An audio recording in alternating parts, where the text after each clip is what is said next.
Welcome to the 6th episode of the Celluvoid for the week of June 7th, 2022.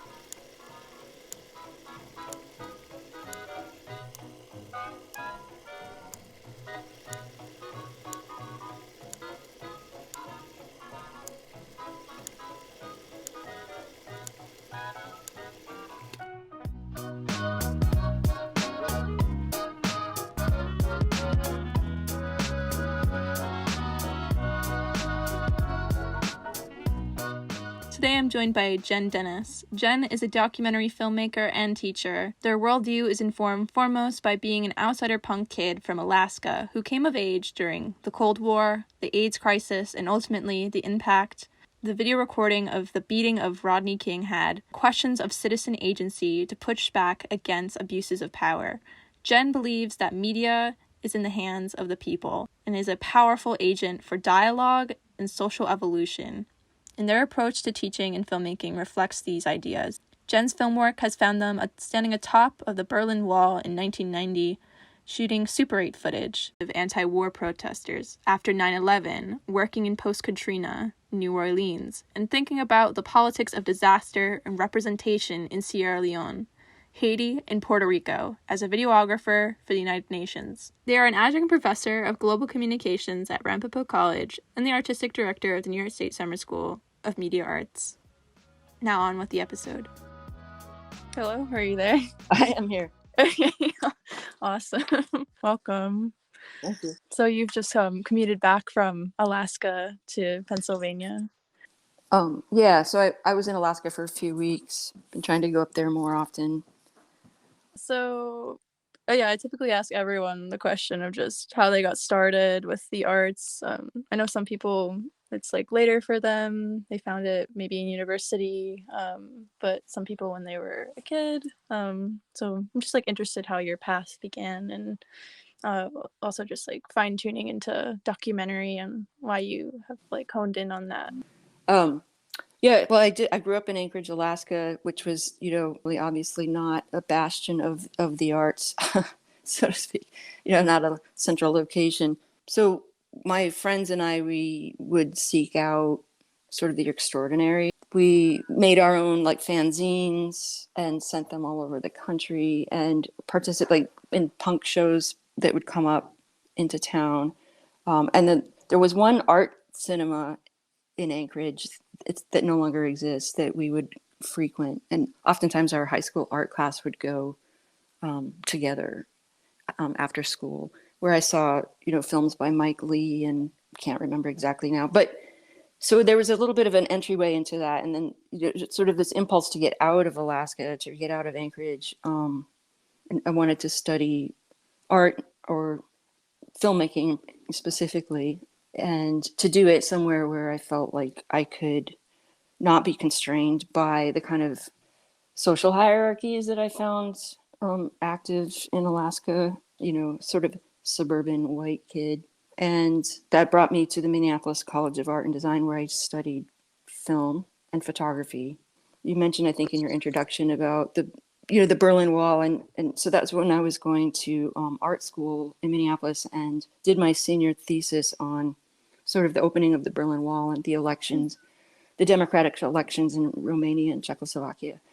And later, I had a Super 8 camera back then and would shoot these long takes of people sort of dismantling the wall and selling the chips to tourists, or long takes of anti-racist protests in Berlin, people selling newspapers, because newspapers, new phenomenon, sort of like independent newspapers in Eastern Europe. And at that same time, I also attended the Berlin Film Festival, which was in 1990 the first Berlin festival in the West, that after some of the film archives that had been locked down in Eastern Europe, or films that had been censored and had been sort of released from those vaults. So I saw a lot of work by Eastern European filmmakers that had been censored up to that point, or at least during the Soviet bloc times. My parents aren't artists, and Minneapolis took me to graduate school in Buffalo, and that's where things got really activated for me. I met these three women filmmakers in Berlin at a film screening at the little cafe outside the theaters, like Leslie Thornton, Chris Hill, and Peggy Awesh. Well, Chris Hill is from Buffalo. Peggy Awesh is from the city, and Leslie Mm-hmm. Thornton, filmmaker, she was making a film about Isabel Eberhard. And I was reading Yeah. about Isabel Eberhard. I don't know if you know Isabel Eberhard. I knew one of the women you brought up actually. You said Peggy Awash, right? Peggy Awesh, yeah, Yeah. right on.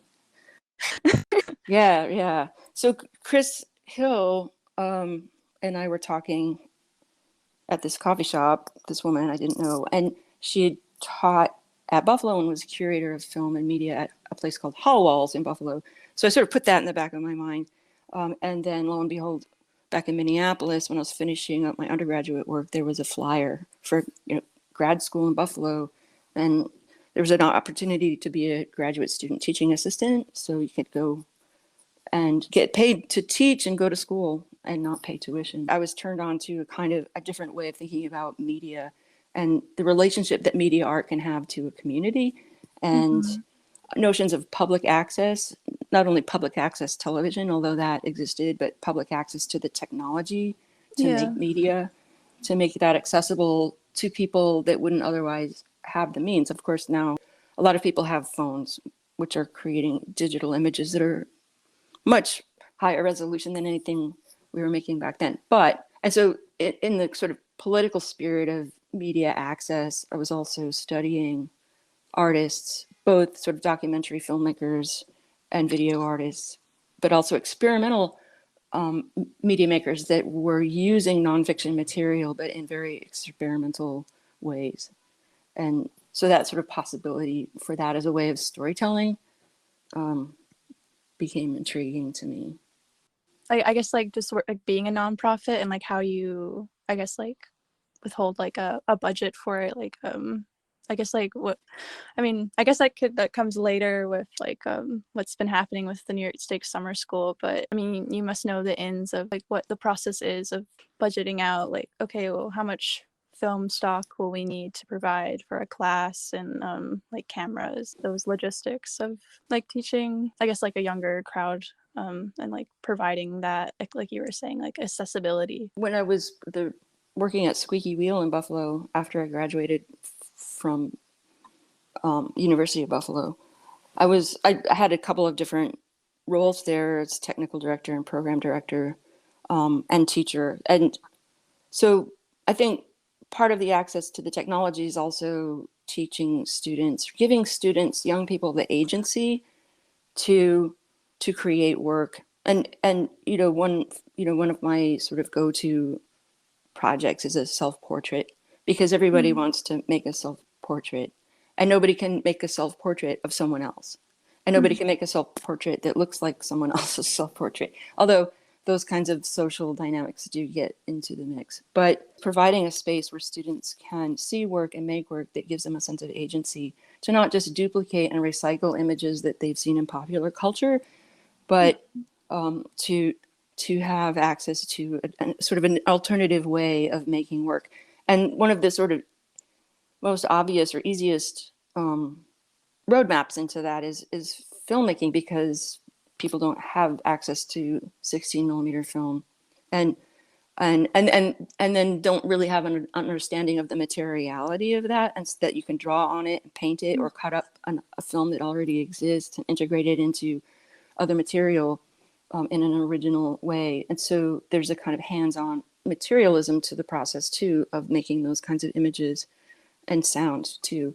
So I think in terms of budgeting it out in a nonprofit sort of situation, that's definitely part of it, and fundraising. And I'm most proud of getting a grant from the MacArthur Foundation to do a year-long documentary program for youth in Mm. Buffalo. And that included working with kids at the LGBTQ plus homeless shelter, Mm-hmm. kids in the community, and bringing documentarians in to interact with and engage with those students. And so fundraising in the nonprofit world, but even in the academic world, is essential to making these kinds of programs possible.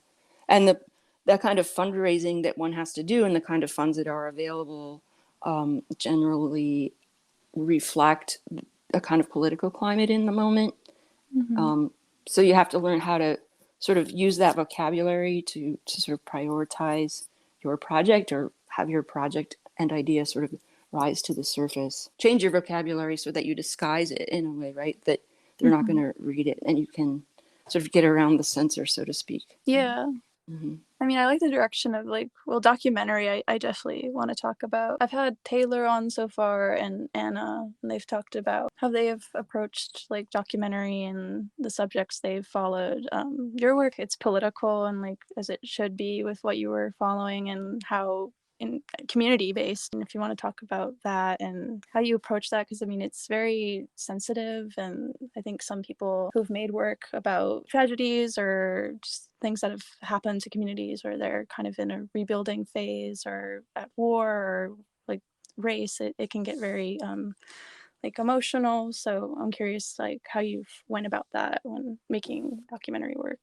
I never considered myself to be a documentary filmmaker per se, although, um, that Super 8 footage I was shooting in the 90s in Eastern Europe and Berlin was Mm-hmm. certainly nonfiction. But the way that it was assembled and presented was not, there wasn't didactic information like in 1989, this thing Yeah. happened and then this thing Yeah. happened. Sort of like a breathing and observational sort of space to kind of observe those shifts in daily rituals of people. A wall has been opened up, and now two cities can interact with each other physically. And how does that shift ritual in families, in shopping, in commerce, in socialization, in political engagement? And I've recognized in my later work, I was like, oh yeah, there's that thing I did back when I was really, really young. You just sort of hang out in a space for a long time and make a collection, or an archive, I like to call it, of scenes of places and events that are happening in places. There's always this tension between the thing itself and then its representation in image, right? And Mm-hmm. I try to sort of like find the spaces that have been ruptured open, and they're ruptured open public spaces that then become sort of on display through the media, right? The media shuffles off to sort of report on or document an event and then shuffles away.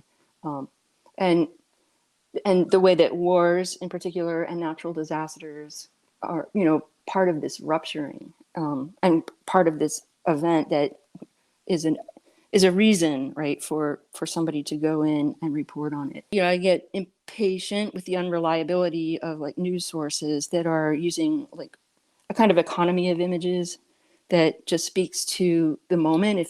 If it bleeds, it leads. But rather, my work tries to sort of slow down, take into consideration how events render communities who have just experienced a disaster or a war, how those disasters render communities vulnerable in ways that recycle the past traumas, like environmental and political and social traumas that are embedded in history and keep getting recycled over and over. But in the media, they're just presented as new. I was working in New Orleans rescuing dogs right after Hurricane Katrina, and I didn't have a camera.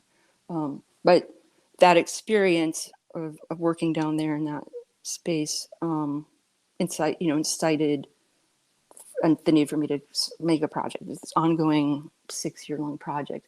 So studying the spaces that I had worked in New Orleans as a dog rescuer, now as a filmmaker, learning that the spaces I was working in were informed by this history of slavery and industrial development along the Mississippi River, and gentrification, toxic waste dumping, racial desegregation, and movements and migrations of peoples all played a role in the development of the communities in New Orleans that suffered most severely and violently from that storm.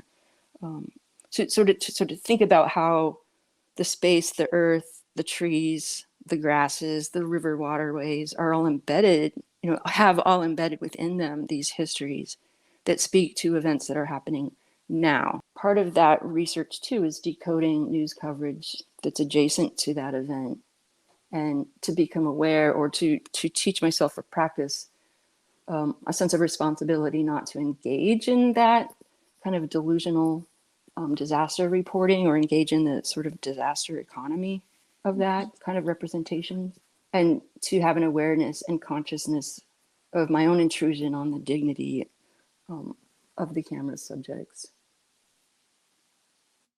Process of a place to screen it, or is it something that maybe you put online first so it's like accessible that way? Or I'm always curious if, because some people, I think they go like the screening route first to just get it around, but or like if you speak with the people, I'm assuming like in the documentary, if like the consent of like having it shared around and like how they feel about that. Or Yeah, yeah. Well, consent is a really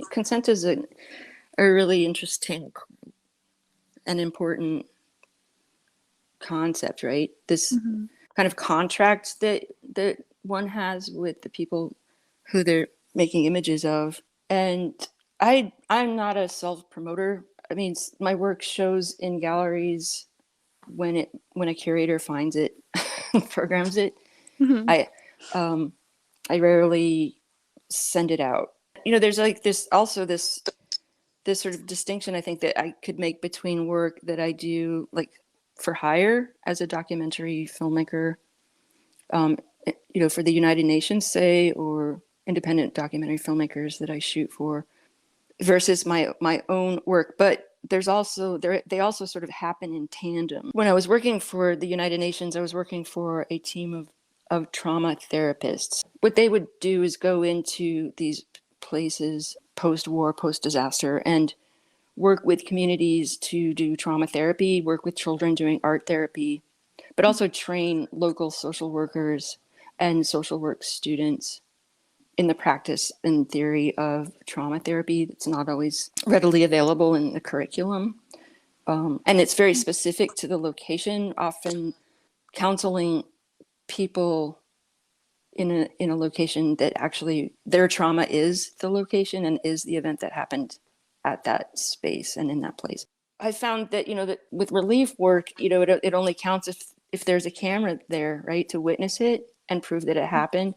And then it turns the relief worker into some kind of hero, in the same way of the kind of mythology of the war correspondent or the war journalist, this mythological heroism that's bothersome. So doing this work for the UN, I quickly learned that I am that camera and I am the bad camera, right? I'm not doing the thing that I do in my own work where I observe, where I can be certain that I have consent to record people, and found myself sort of caught up in that ethical dilemma with that, and the way that the material gets used to fundraise in ways that I find unhelpful. In those situations, I often find myself going off when there's downtime and just working with kids and having making little films with the kids or even drawings. And so the couple of really important pieces in the last decade that I've made are those pieces, like a kid named Gustav that I encountered in Puerto Rico after Hurricane Maria, who gave me a tour of his horse stable, a young woman in Sierra Leone, Sia, who was really devoted to listening to her transistor radio, listening to the BBC News and global news. And unlike, you know, a lot of teenagers that I encounter, my own students, very, very engaged in consumption of radio news, global radio news. And so sort of making a little film about her and her relationship to that was an important film that was made, in addition to the work I was shooting for the UN. It's interesting how that sort of played out. Since you're like capturing a moment in time, since you're, I think, like you said, more of like observational, how is your work, you feel, looking at it now, how has it changed from what you documented then, from like the environment you're capturing? How has it changed for me, or? I mean both. For like the people, like the communities you were filming, and then, yeah, or like even your own perspective. Some people that feel, I don't know, at least for me, like, I've had documentaries where I feel like they're unfinished, or like felt that way with like one of your documentaries where you feel like you could keep adding on. Yeah, I mean, I always admire people that can finish something. And I think that finishing something part of that process of promotion, because the unfinished thing in the media world is easy to detect, maybe less so in the visual arts world. Oh yeah, that painting's finished. It's a square. But like the film, like things keep happening. It's like it's a things keep happening every day that contribute to what the film project is trying to communicate, and changes or manipulates or affects the story that I want to tell. So I keep adding on and adding on and adding on to things, or changing things and reorganizing things, reorienting things, retelling stories. Certain films, short films, are done. These films I just described, little documentaries about these kids that I encountered, or say documentation of street protests that also have a kind of similar feel, I think, to the way that I shoot longer formats, more traditional documentary styles. And in terms of like engaging with people afterwards, I'll send them the link to the file. A lot of times I don't know the person that ever gets to see it. This kid in Sierra Leone, I don't have any way of knowing if she was able to utilize the link and see the film. And we talked about the process of making the film together while it was happening. But yeah, it's an interesting question, and it's kind of a problem. In New Orleans, people would at first say, I don't want to be on camera. So I would just shoot their hands as they worked, or their feet, or their space. And then we would start to talk and talk and talk and talk. And then finally that would break open, and they would consent to being photographed. And that was such a durational project too, that I could go back and find the people and sort of get an update on what they're doing now, a year later, and then a year later, and then a year later. And there's something interesting about the temporality of that's been different than most of my other projects. And we can like segue from like documentary to, I guess it's still like in the territory of like, I mean, it's interesting, like you've documented like children, and then also like working with younger children for like the New York State Summer School. I guess, yeah, I never really knew like your start with it. For people who don't know what the New York State Summer School is, if you want to. Well, the New York State Summer School of the Arts, by now 52-year-old program that I think started in 1970.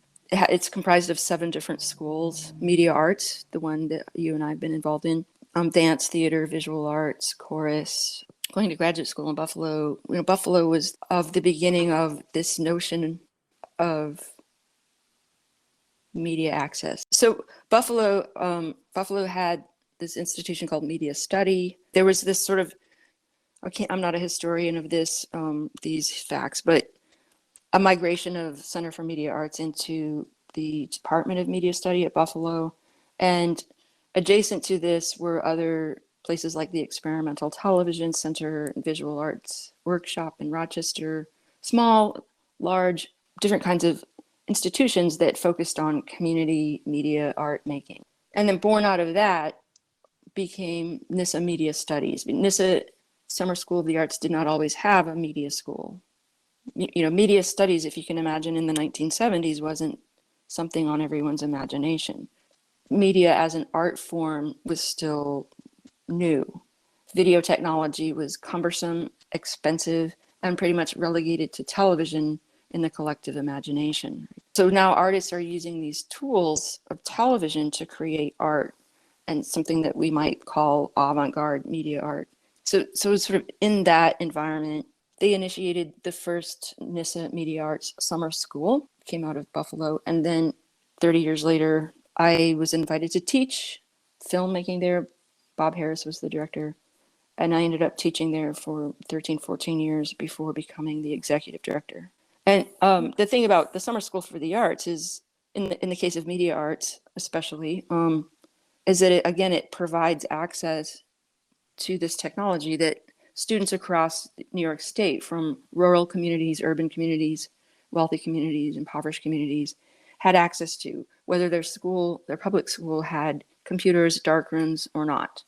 And the state of New York generously, through the funding of taxpayers, provided this kind of space for students to learn 16 millimeter filmmaking and photography. Again, that's sort of part of my, life's, whatever you call that, modus operandi, right? To find a way to give agency to children and young people to make art.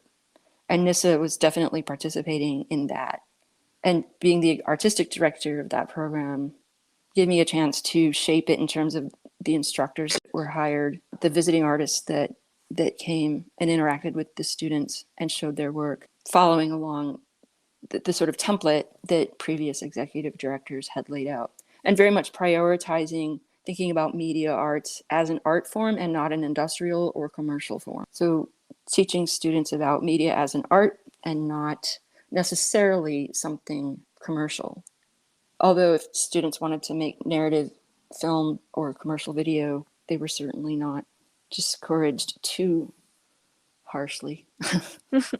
Oh, I guess like just like assembling like your like the team of people to come and teach as well. Like I'm curious about that process of how much like reaching out you did, or I'm assuming like people that you've known really well, and or if like some people were recommendations that, oh, I think so and so would be a good fit to teach like animation, or she would be great for photo, or I guess like because you've also worked in the realm of like programming, which would be like another question of mine, of like the art of finding people and like just like having them come together to be a part of something like this. It's all sort of finding people through that might have responded to an ad on the NIFA website, finding interesting people in the community. Lately, we've had people from North Carolina and Massachusetts and Seattle. My, sort of focus, if that's the right word, in hiring faculty for the summer school of media arts is to always has a kind of punk aesthetic, right? Which is like a rebellious heart. Someone who is going to, have a kind of like personal environment of openness and individual freedom for the students, that of creative freedom without a kind of agenda around a certain kind of work that gets made. I think that young people, necessarily thrive in an environment of non-judgment, and seeing people or interacting with adults that engage in that kind of non-judgmentalism and open spirit and kind of rebellious heartedness. So that was part of my strategy of hiring faculty. And similarly, I think that the visiting artists were another location for that to happen, another place for students to interact with a range of artists working in a range of manners and engage them in a different way of thinking about things and seeing things that they would otherwise never see, and meet people they would otherwise never meet, and get to talk to people. The kind of interaction with the artists was really essential too. Yeah, because I mean, at least for me, when I went those summers, I mean, I guess like another thing is like it's a lot of kids' first time kind of like away from home for the first time. So I mean, I feel like it was just so well done of even the people that were handling like the RAs that were there that just like kept kids busy on the weekends, but also weekends were also integrated with like keeping the art involved. So yeah, you're there for a summer, but I think it's definitely like a body of kids that have like come together who definitely want to make art. And we've been saying about like accessibility, maybe they couldn't because their high school didn't have a program for it, or they wanted to try something new, and the summer is the perfect time for that. So right. Well, the adjudication process of New York State Summer School of the Media Arts, part of my role as the artistic director is to adjudicate the portfolios. And I was never in a situation that I think previous executive director or artistic directors were in, where they would get 100, 120 applications, and they would come, like videotapes would come in the mail, now sort of everyone submits their portfolio online, and we never got more submissions than students we could accept. Everyone got in, and that was amazing. But another thing I want to say about that too is that my philosophy was that, you know, a lot of these students can apply to media summer school without ever having used media technology. Like if your artist statement or your mission statement is strong, it's not required that you have any experience, right? Because how could you maybe have experience using film or video or animation software or cameras? So it's several students that came maybe migrating over from visual arts or never went to NISA before, and this is a new experience for them, that would submit, say, a poem or a drawing to media arts and get in. So I think that I was very fortunate to not ever have to reject a student. It's just Mm-hmm. nice that there are places that exist that are nonprofit and I don't know, just making it, yeah, like just the idea of community based and like just welcoming everyone. And I mean, when I was there, I mean, there were some kids, like, I guess there was that one kid who went home because I think it was like the parents wanted him to try something, and I don't think he was having it. And I guess you kind of have to accept that sometimes of, you know, someone will try something or they're not feeling the community, so maybe they don't want to be in the program. But as long as you try it, I think that's, you know, the thing that counts. I think I remember when my mom first brought up the New York State Summer School to me, I almost didn't want to do it because of, I guess, what I said before about like fear of being away from home. But it's interesting that it's like it's been mainly a program that's been based like in the upstate or like central or like western areas of New York. I don't know if you've ever had people come out of state. I don't know if that's allowed with the program. Yeah, all of those students at NISA are from New York State. And part of our battle with the funding being cut, Yeah. one narrative by the people that have, with the people with the power to cut the funding, one argument that they made against the program is that it's not diverse. That's a problem because it's not correct. And it's sort of using this rhetoric of diversity that's not correct, if you know what I'm saying. You know, it's sort of that Yeah. the diversity, I think, well, many students have sort of testified that they met people that they would have never encountered in their lives, and that NISA created a space where everyone was sort of equalized, right? Kids from the Bronx met kids from, you know, Syracuse and Alfred and Buffalo and vice versa, and kids from Long Island met kids from the Bronx who met kids from Oswego and kids from Owego, and privileged kids and underprivileged kids. And this way that NISA, I felt, kind of neutralized that and provided a space for students to work, not under the pressure of, say, college applications, but perhaps teach something about how to negotiate that when it's time. You know, in other words, here at Summer School of the Arts, you're going to be given the tools to make work that's going to get you into college if you want to go to college. There's not this pressure for you to have a portfolio of work to get into the program that's of the caliber that you would need to get into college. So it simultaneously teaches you, I think, teaches students how to negotiate that pressure. I think it's the first time that students go through critiques with their peers of their work, like formal critiquing, and the rigor of that can be intimidating and challenging and heartbreaking. But I think it also is fortifying and provides students with the vocabulary to talk about their work. And after 4 weeks, perhaps leave the program feeling emboldened and secure in themselves as artists. We take students very seriously. The bugaboo for many is like when NISA gets called a camp. Yeah. Yeah.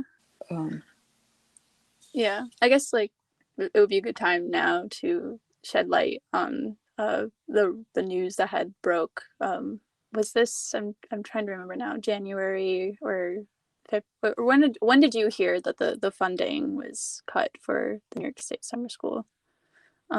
it was early January 2022. We were waiting to hear on the budget for the virtual programming. It would have been our third year of virtual programming. Mm-hmm. And the last 2 years, we did get a budget that was a fraction, obviously, of the regular budget. Kids aren't living in dorms. We don't have to feed people. But it was such a slashing that I couldn't hire the usual 8 faculty members.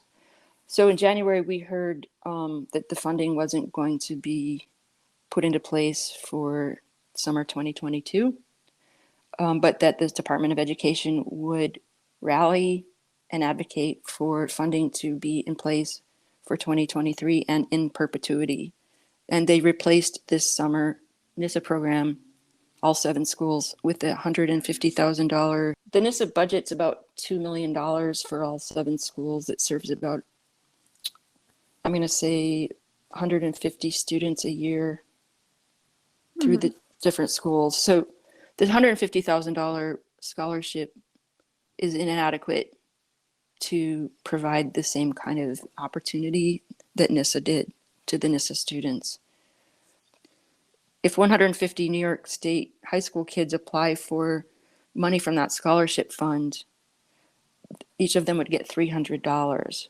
So I have parents calling and saying, we found some programs in New York City that my kid from Syracuse wants to go to, but do you know of any scholarships or housing, or how can we negotiate this? And you can't. Yeah. Your kid is stuck in Syracuse and unable to attend that program. There's a kind of blocking, I think, to the Board of Regents and the regent representatives from Department of Education of the facts and the history of what the NISA program is. So it was very easy for somebody to come in and say it's not diverse enough.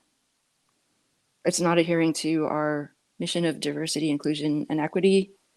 Not everyone can go to NISA, so let's cut it.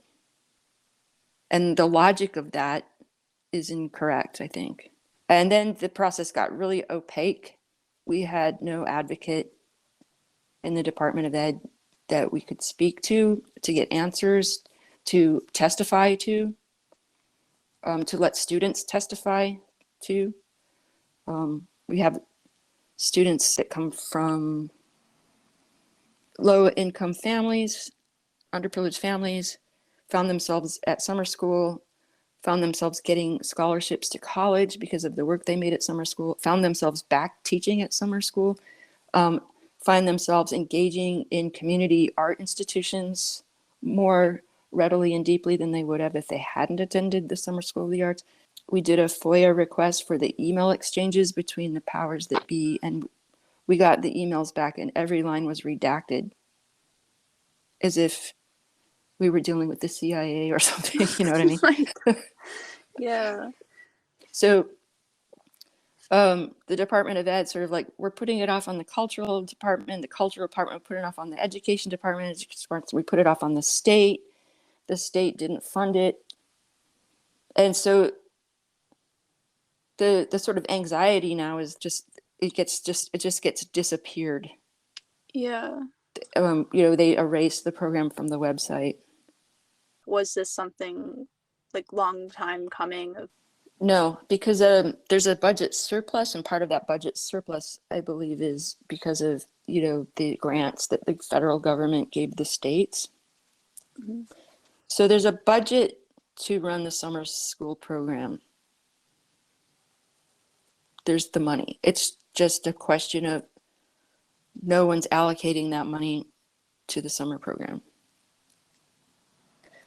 And that's all I can really say about it because the process has been so opaque. Mm-hmm. And people seem to be on the defensive And it's been very difficult to find somebody, a regent, a representative from the education department who says, no, we need to figure out a way to get this money relegated to the summer program. You've come up with an idea to curate some film programming and video programming of NISA alumni, and the artistic directors are collecting testimonials from students that push back against this idea that the program is undiverse, doesn't reach a wide range of students. Yeah. Another argument, which is a paradox, right? The other argument for not funding this is that it doesn't necessarily make students stronger candidates for higher education in Ivy League institutions. Wow. Like, That's it's not horrible. professional. That's It's not professional enough. That's a So, bit huh. so that, yeah. I'm just like processing that because I mean there are several universities that are like these prestigious schools that have at least some department for analog. That's that's crazy. Wow. And the diversity thing too. I don't get how. Do you think they're just kind of just like using anything they can to say like as an excuse to just like cut it? Because I don't, yeah. I just like, I'm very confused how they can make these claims. Well, it feels to me like there's been sort of like some propagandistic message about the program sent to people in power who don't know the program and have no reason to believe otherwise. And so we've been sort of rigorously trying to have people write letters, make videos, videotape themselves testifying about their own experience at NISA and how it got them into college, etc., to try to push back against that narrative. But if nobody will be an audience for that pushback, it just sort of goes out into the netherlands, We had almost 5,000 signatures, 4,000 signatures in advocacy of reinstating funding for NISA. That just goes out into the stars, disappears. And the letters that we wrote and the calls that people made, which I think were many, many, many, many, were characterized as an assault. So, like, we were assaulted by people that were advocating for this summer program. And the attitude doesn't feel to me like, oh, let's pay attention to what's going on here. What's all this noise over here about? And let's listen to it. And I wake up and I feel like someone just gutted me when I remember, oh yeah, NISA got defunded. It's sort of like waking up and remembering, like, oh yeah, my mother is dead. Oh yeah, Trump's president. So it's just like, it just feels like something that's just, I think it's really had a sort of profound and a little bit of a traumatic effect on the artistic directors who want to keep the program going.